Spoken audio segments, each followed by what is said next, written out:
Hi, today is September 3rd, 2012. It is Labor Day, and we are celebrating on the North Lawrence Common the Bread and Roses 1912 textile strike of Lawrence, Massachusetts. My name is Jonas Stunzer, and this is David Meehan. We are co-chairs for the Strikers Monument Committee. And today at 1:30 we're going to be having the dedication of the Strikers Monument for the 100th anniversary of the 1912 strike. The monument was created by a local artist in Gloucester, Daniel Altschur, who will be here. His works are throughout the country in the White House, and now we're going to have them right here in our own backyard. It depicts the striking workers coming out of the mills, marching past this very spot with City Hall. It's a very large bronze relief, which will be at a later date set into the stone. That's a 30,000-pound granite boulder behind us. It's been donated by the Brux's Quarry in Dracut, Massachusetts, just up the river. So at a later date, it will be embedded in that stone permanently. Right now, we have it set up on an easel so that we can celebrate it today on the 100th anniversary with the Bread and Roses Festival. I hope everyone can attend and has a great day at the centennial of the 1912 strike. Thank you.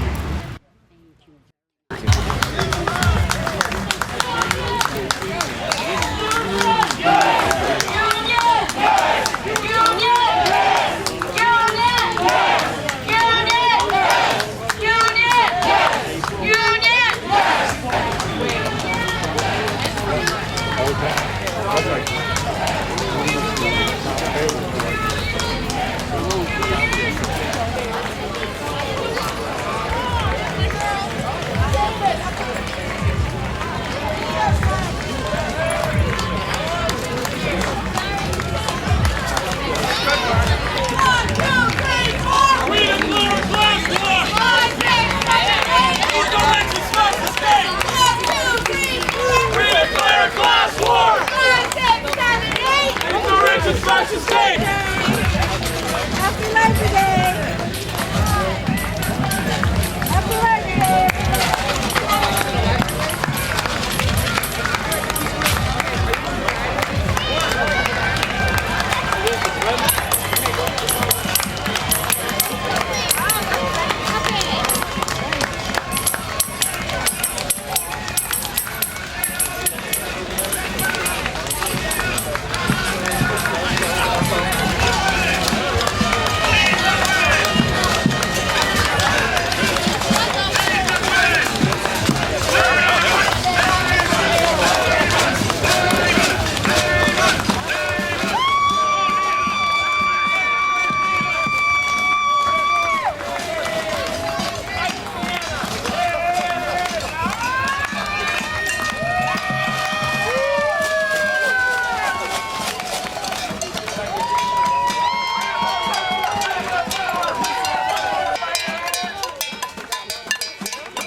Good afternoon, everyone. No, this is in front. Good afternoon, everyone. Can you hear me? Okay, use those good Lithuanian lungs.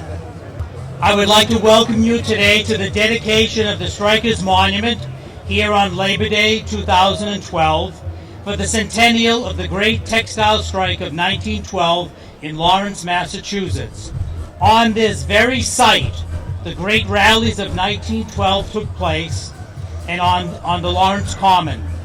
My name is Jonas Stunzer, Chairman of the Lawrence Historical Commission and co-chair of the Strikers Monument Committee. If I can ask the delegation of Polish American citizens to Julia Stapira Post to present our nation's colors.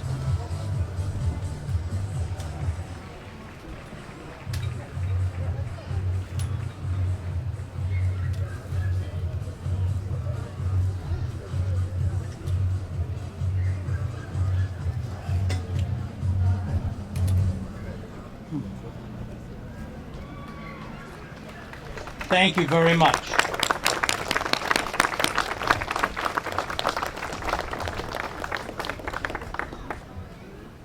The theme of my speech today is the importance of the self-organized, unskilled immigrant textile workers of 1912. Lawrence was founded in 1845 as an industrial city on the Merrimack during the American Industrial Revolution.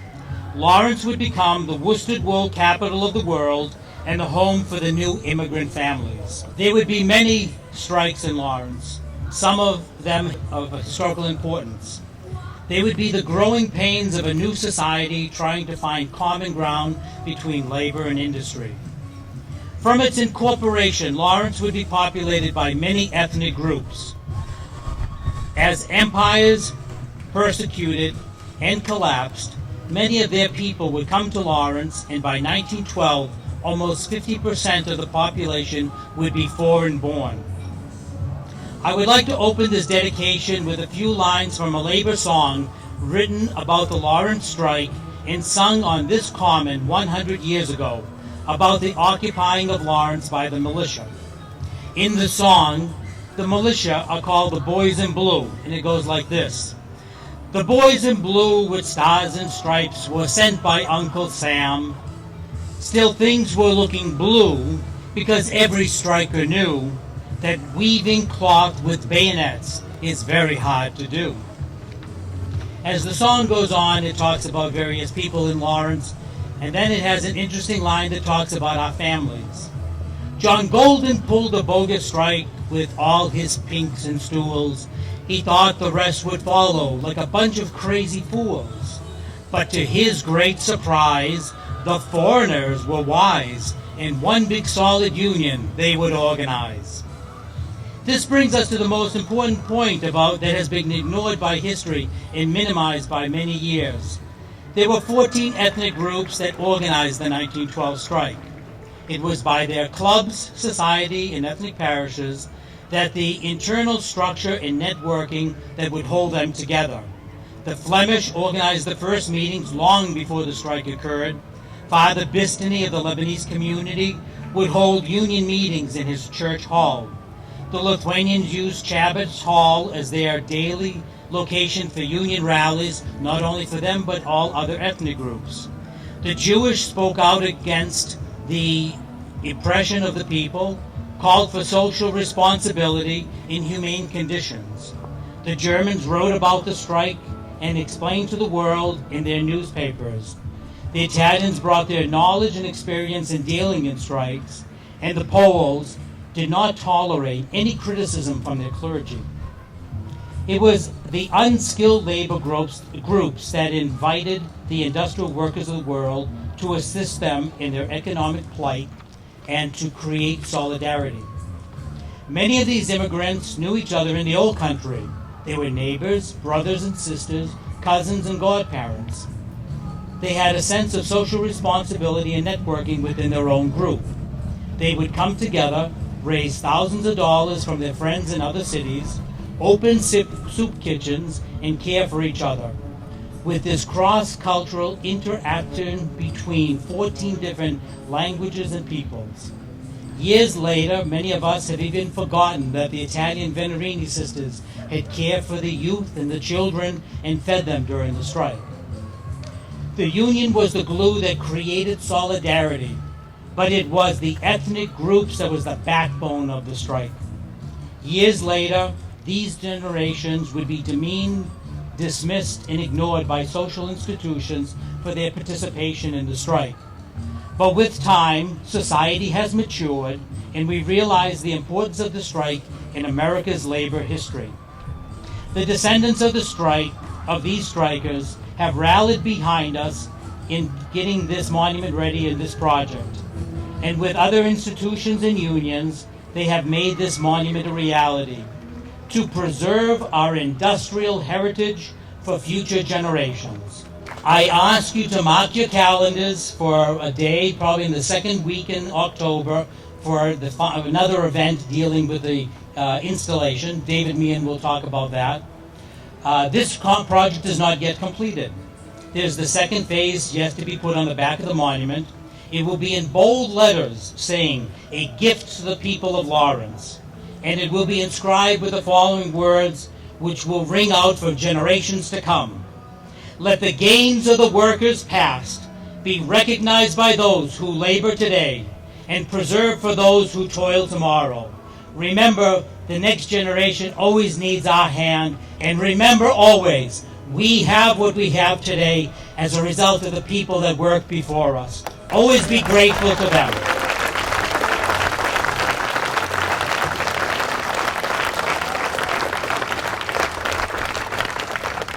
And let us say, in simple words, thank you and rest in peace. And thank you for your support and future financial support for the rest of this project. May I introduce the co-chair of the Strikers Monument Committee, Mr. David Meehan. Thank you. We almost got a pre-unveiling over here with that strong wind. My name is David Meehan. I'm the co-chair of this monument committee, and have been working with the artist Daniel Altschuler quite closely.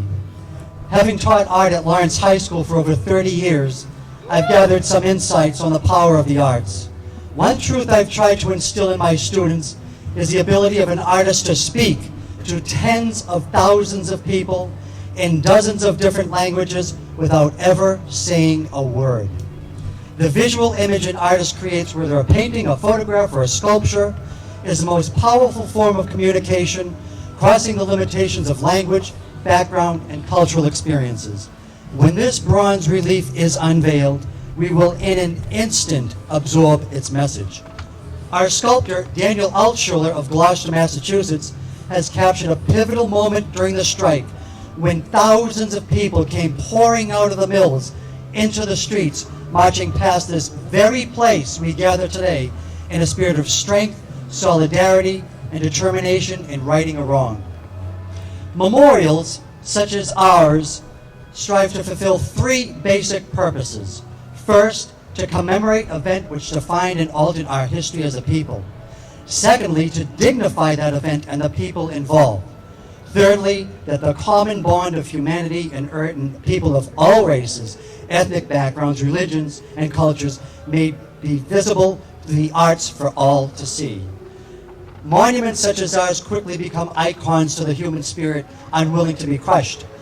Just as the statue of Paul Revere in Boston's North End has become a symbol of liberty for all Americans, just as the golden statue of the Greek god Prometheus in Rockefeller Center, which greets us every morning on the Today Show, symbolizes the ability of man to erect monumental skyscrapers which pierce the heavens above, just as the statue of the Gloucester fisherman grasping the ship's wheel honors all those who have gone down in the sea in an effort to feed the hungry, our Strikers sculpture will identify the city of Lawrence as a place where the working class stood proud and challenged the mill owners to improve the lives of the working people, not only in Lawrence, but throughout the New England, and sending the message around the world.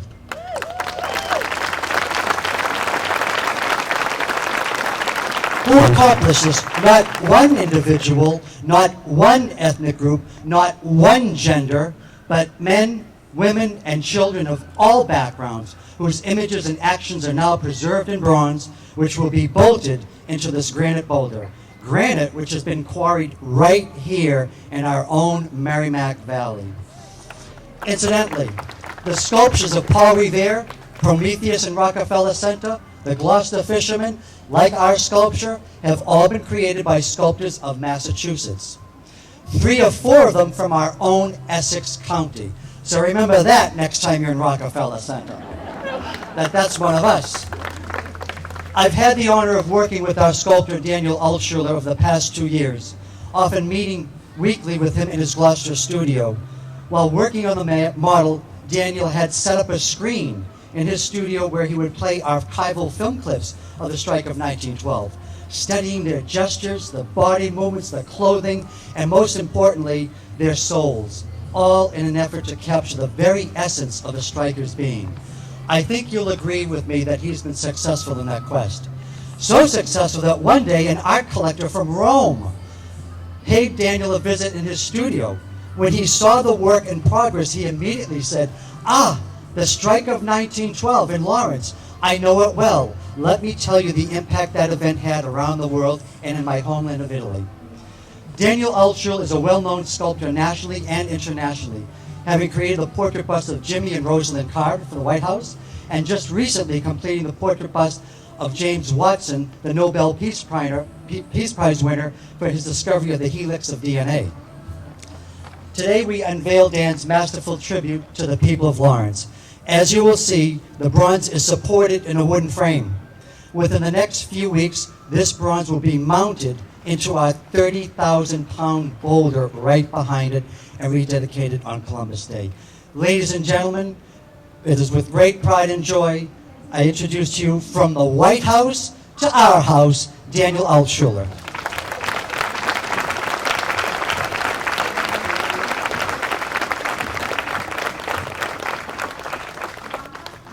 Thank you, David. I wanted to tell you it was an honor to make this bas-relief to the strike of 1912. And I will always keep this as one of the greatest works I've ever made in my portfolio of works. Thank you very much.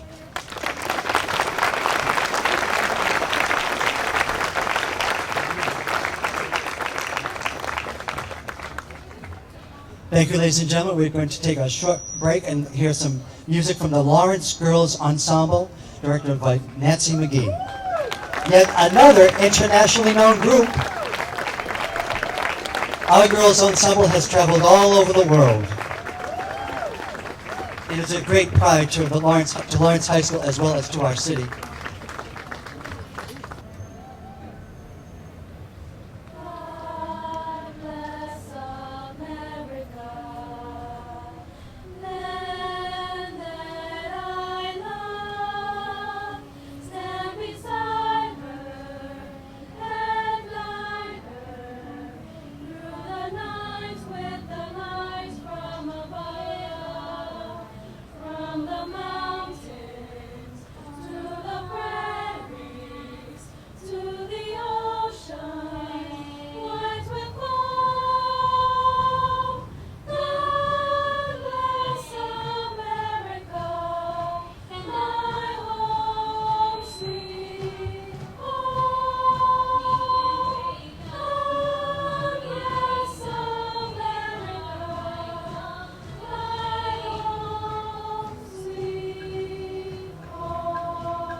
Thank you, girls, and thank you, Ms. McGee.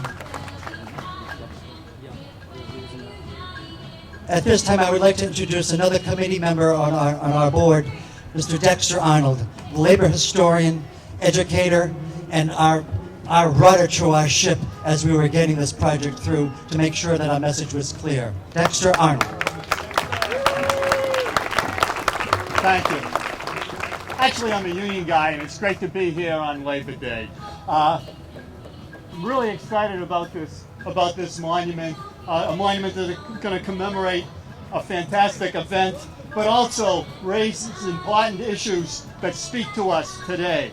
In January 1912, 20,000 workers, mainly Southern and Eastern European immigrants, nearly half of them women, walked out of the mills and walked into history in a strike that captured nationwide attention, won important economic gains for the workers, and created a new pattern of labor activism in Lawrence. For the next 2 decades, Lawrence would be the storm center of the New England textile industry, thanks to the experiences and the lessons learned in 1912. The 1912 strike is sparked by a simple issue, a pay cut. When the legislature reduced the work week from 56 to 54 hours, the owners refused to adjust their wage scales to maintain the workers' take-home pay. And for the workers, that meant 4 fewer loaves of bread on the table. The strike was sparked by the issue of 4 fewer loaves of bread, but it was fueled by other issues. Fueled by discontent about working conditions, fueled about discontent over living standards, fueled by anger over ethnic discrimination. Now, the first few days of the strike weren't well coordinated, but it's a mistake to call this a spontaneous revolt. Workers had been discussing what they were going to do on payday. More importantly, a small group, a militant minority, members of Local 20 of the Industrial Workers of the World, the radical industrial union movement of the time, had been agitating, had been organizing, and they had a huge impact. They were less than 1% of the mill labor force, but they sparked this strike. And at this point, the National IWW is not involved. Leaders who will play an important role in the weeks ahead were not in Lawrence. They weren't part of this early agitation. It's entirely the work of people like Angelo Rocco and Augusto Tolinaire. The night before the first walkout, Angelo Rocco chairs a meeting. 1,000 Italians attend, and they vote to strike. Pretty impressive considering at that time there's maybe 100 Italians paying dues to Local 20. But there's 1,000 at that meeting ready to take action. And for the next 9 weeks, people outside Lawrence would marvel at what was happening in the city, marvel at the cooperation among ethnic groups that Jonas discussed, marvel at the workers' enthusiastic militancy, marvel at the determination and courage of the workers in the face of brutal repression, because this was a hard strike. In January, 2 workers are killed in street demonstrations, and during the strike, many more were clubbed and bayoneted and jailed. But despite that, they won. And there are several sources of that victory. Certainly solidarity, community outreach, effective organization, and mobilization. From the beginning, the strikers received valuable support from workers outside Lawrence who hold rallies, who do fundraising, who take in hundreds of strikers' kids, who raise nearly $100,000. And think of that, $100,000 in 1912 when most of it's coming from workers making 15 or 20 or 25 cents an hour. And these workers insisted, they explicitly said, what we're doing is solidarity, not sympathy. They're inspired by what they see happening in Lawrence. They see it as their fight too. They truly believe that a victory for one will be a victory for all. This solidarity was crucial, but the strikers won on the streets and in the neighborhoods of Lawrence. It's built on the community bonds that Jonas described. It's built on the networks and resources of the strikers' daily lives. And they tap those networks and resources, tap them for financial help, tap them for meeting places, tap them for assistance on the picket line. And that community mobilization needs to be an important ongoing lesson for us today. Organization and structure were also important. The strikers built a democratic organization that encouraged and maximized participation. Experienced organizers, IWW leaders who had a lot of experience in strikes came to Lawrence once the walkout began, and they helped the workers coordinate this struggle, helped them to build a powerful movement. And the workers listened very carefully to the recommendations of these experienced brothers and sisters. But it was the strikers themselves who made the decisions about tactics, the strikers themselves who made the decisions about strategy. This sculpture, which I'm really eager to see, captures the mobilization that was the heart and soul of the 1912 strike. There's a famous photo, as David points out, of thousands of workers streaming down Common Street. And in the front, there's a guy leading the march with a big American flag. And you'll see him in the center of this sculpture. After a couple of weeks, though, parades like that were impossible because of the police and the militia. But that didn't mean the workers retreated to their homes. No. Mobilization continues, street actions continue, this aggressive picketing, often spearheaded by women. So this monument commemorates the tremendous victory of 1912. To me, it also carries a much broader message, a message about social change, about solidarity and struggle, about hope in difficult times. After all, labor history is not just the celebration of victories, although we certainly need to celebrate our victories. It's about struggle, about victories and setbacks. We need to celebrate victories. We need to learn from and build on both our victories and our defeats. At the last meeting of the strike committee in March 1912, a Boston cigar maker, an AFL guy, presents the strikers with a banner. And that banner said simply, "In struggle, you gain your rights." To me, that's the core message of 1912. It's a message that continued to resonate in Lawrence in the years that followed. It's a message that resonates today. It resonates in Wisconsin. It resonates among Verizon workers. It resonates among Connecticut nursing home workers. It resonates among teachers in Chicago and in Lawrence. Singer Tom Morello reminds us that nobody ever got anything unless they raised their voice and pushed. This monument commemorates the 1912 strikers who raised their voice and pushed by organizing, by mobilizing, by daring to take a stand for 4 loaves of bread and set an example for us today. Thank you. And now it's my pleasure to introduce Paul Georges, President of the Merrimack Valley Labor Council.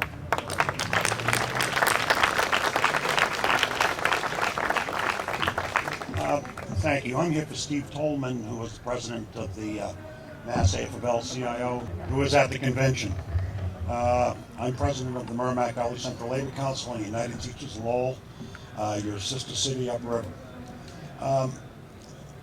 We know the history of organized labor. We know that it built the foundation for the middle class. We know that the history here is significant, extremely significant in Lowell, Lawrence, and the cradle of the Industrial Revolution. This moment is celebratory for me, but it's also solemn, because the people who put their lives on the line 100 years ago did it with virtually no social network, safety network at all, other than the goodwill of fellow workers who tried to come to their and rescue and bring resources they could. Understanding and at that point lighting a fire that started a movement, an organized labor movement that spread to Lowell, Fall River, Springfield, across the state. These were men, women, and children who were desperate, who were being treated unfairly, where the owners made fortunes and the workers shared little. We celebrate their success here because they were successful. We celebrate their courage because it was outstanding. We also celebrate the creation of a monument that sort of encapsulates that experience, and hopefully will be an inspiration to people in the future who decide to work to advance issues of social justice across this country. I wish we could say we've progressed a lot. We did for perhaps 50 years, but we've gone in the other direction the last 30 or 40, certainly. At this point, there's greater disparity in money, the wealth of this country, between the rich and the poor than there ever has been in our history. That's not acceptable. Teachers in Lawrence now are under the DESE hammer, if you wish. They're good people. They dedicate their lives to educate kids. It's an honorable profession. I've been part of it for 30 years.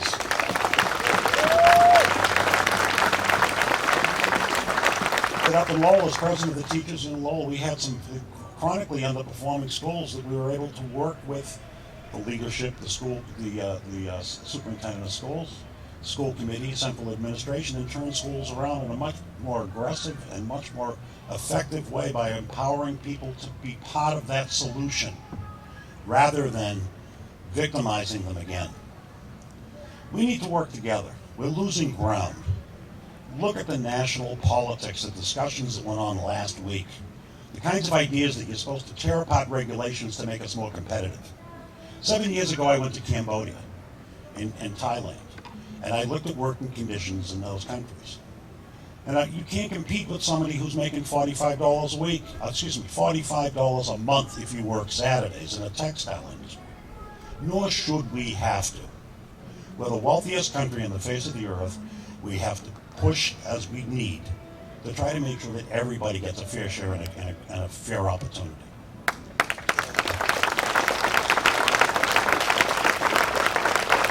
One of the greatest accomplishments, I think, of the strike of 1912 was that people were able to cross ethnic and language barriers for the first time and stick together. The other side always tried to make that division, just as they try now to make a division between public sector employees and private sector employees. If we all work together to improve the status of the average worker in this country, we'll all be better off. This monument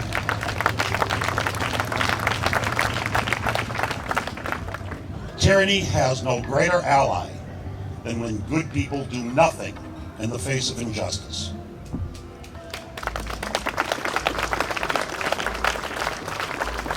This monument speaks for itself. I hope in the future it acts as an inspiration for people who advance the causes of social justice. And please let it speak to you. Have a great Labor Day. Remember where it came from. Thank you.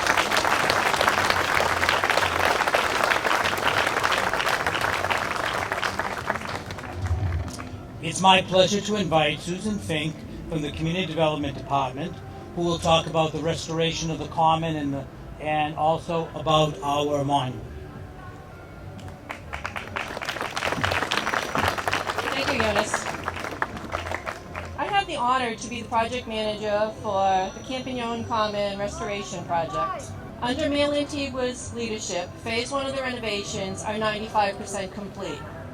The city has partnered with Groundwork Lawrence on this project, as we do on most of our park renovation projects. The city received funding from the National Park Service through the state's Executive Office of Environmental and Energy Affairs and Community Development Block Grant funding from HUD to do the Phase 1 work. Our contractor, Daigle Electrical Construction, provided new lights along the two main paths, 3 new drinking fountains, additional benches and trash receptacles, a new flagpole which we will raise the flag on very shortly, and all the electrical service has been buried underground. 25 trees were planted on Earth Day. The last work that remains to be done in Phase 1 is the removal of the existing overhead wiring by National Grid. They will also remove the poles and existing light fixtures. Phase 2 work is going to begin this week. Target Construction is the contractor we will be using. Phase 2 will include a new expanded playground, new entrances along Jackson Street, including granite seat walls, new sidewalks along Jackson Street, and new handicapped accessibility ramps on all 4 corners. Phase 2 is projected to be completed by June of 2013. As additional resources are secured, additional work will be planned for the Common. And at this time, we will raise the flag on our brand new flagpole for the very first time. Thank you.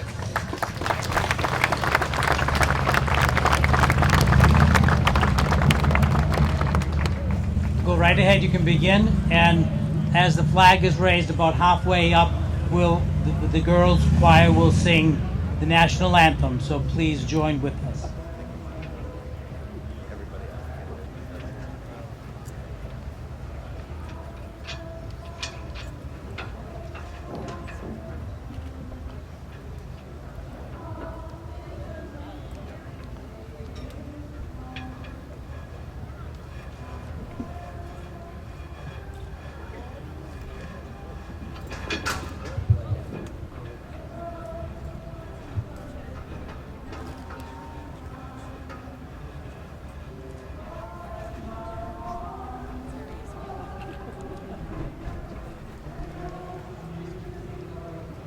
Oh, say, can you see by the dawn's early light what so proudly we hailed as the twilight flies gleaming, whose broad stripes and bright stars through the perilous fight for the ramparts we watched were so gallantly streaming, and the rocket's red glare, the bunkers steaming, gave proof to the night that our flag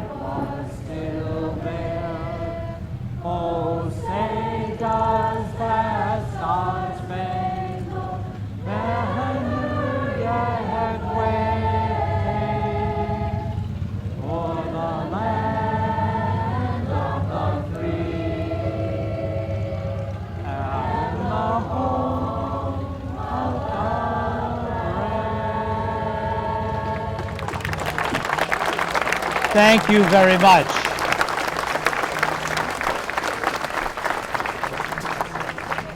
I do have to say I had the best position. Looking up as the flag and the sun was coming through the stars and stripes, I could see the golden eagle on our City Hall tower, and it was just a perfect picture. If I can ask the mayor, Susan Fink, David Meehan, and myself to take our positions next to the monument, we will have the unveiling.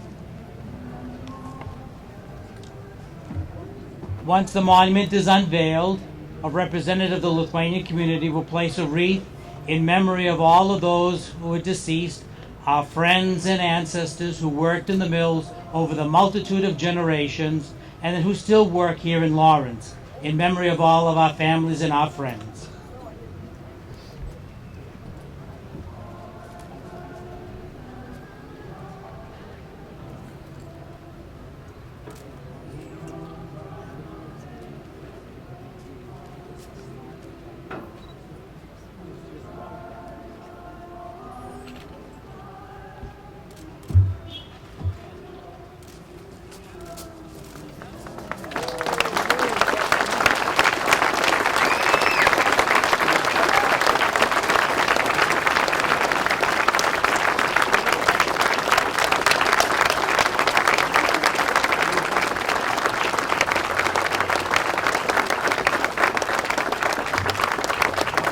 Where's Dexter? I want Dexter up front. Up front here, David. And remember, it's not bolted onto the stone just yet. That'll be happening in the next few weeks, and will be rededicated then on Columbus Day, when the monument is bolted into that granite boulder. It'll be on a Saturday, on the 13th. It'll be mid-afternoon, somewhere 1 o'clock. I just wanted to go over just very briefly, just about the monument itself. We wanted to make sure that it was Lawrence. In a very funny way, I say it reeks of Lawrence. It is Lawrence through and through, just as blue as our city flag is blue. That monument is Laurentian. It has the shuttles, the gears, the weaving of the yarn, the American standing forward, the American laborer, our City Hall and smokestacks. It is part of our heritage. On your program booklet is a view of what the secondary bronze will look like. It will be a gift to the people of Lawrence. Our Lawrence flag, the Delta of the Three Rivers, which you see in front of us, and the word industria in Latin, meaning industry. We are the stepchild of the Industrial Revolution, and let's be proud of it.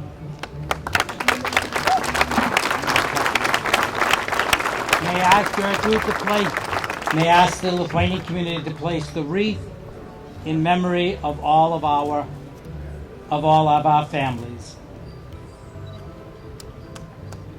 Thank you.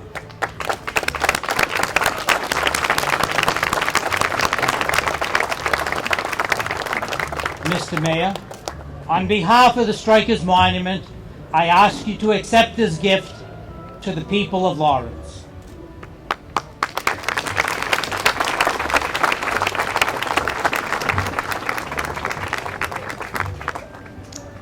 Thank you, John.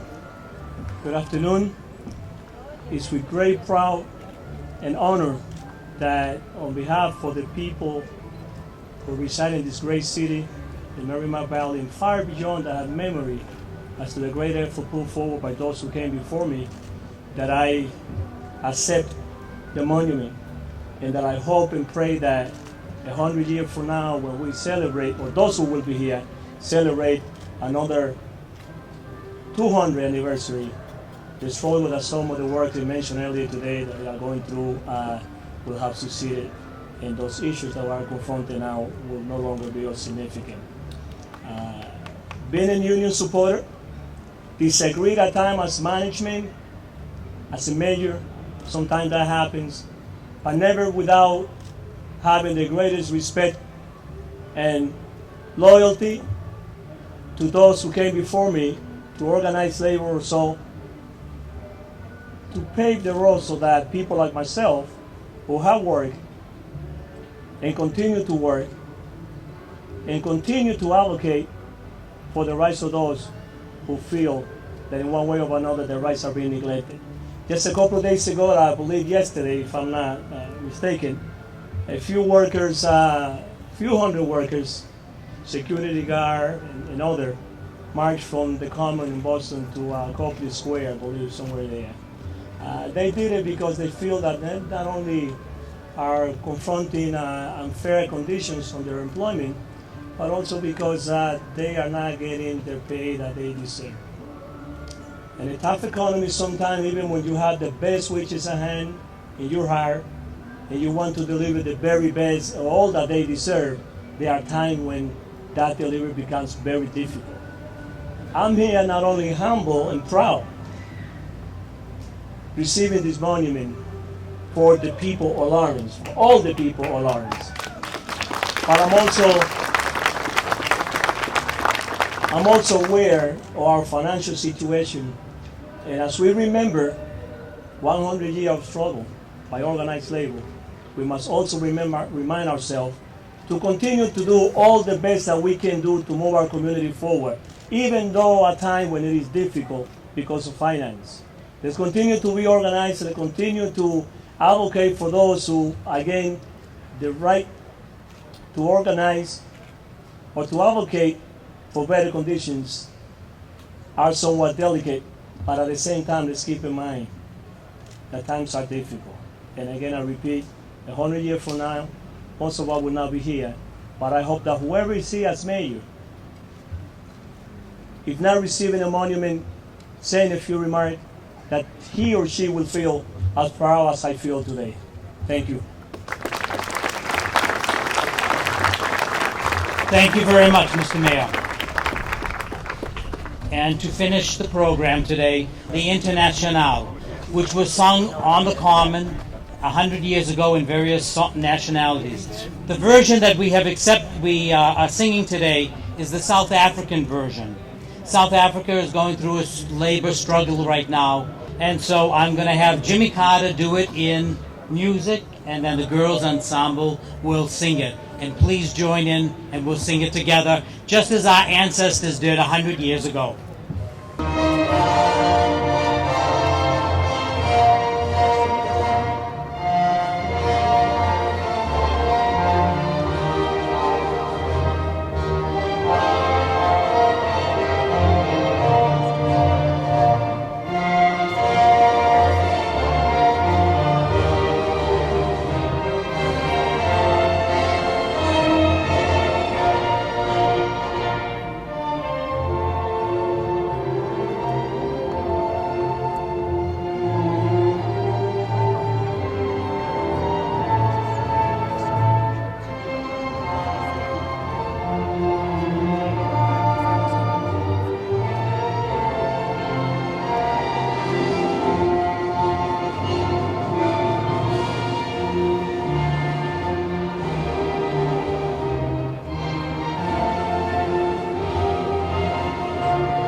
Thank you very much for participating today, and thus closes today's ceremony of the Workers' Monument. Thank you.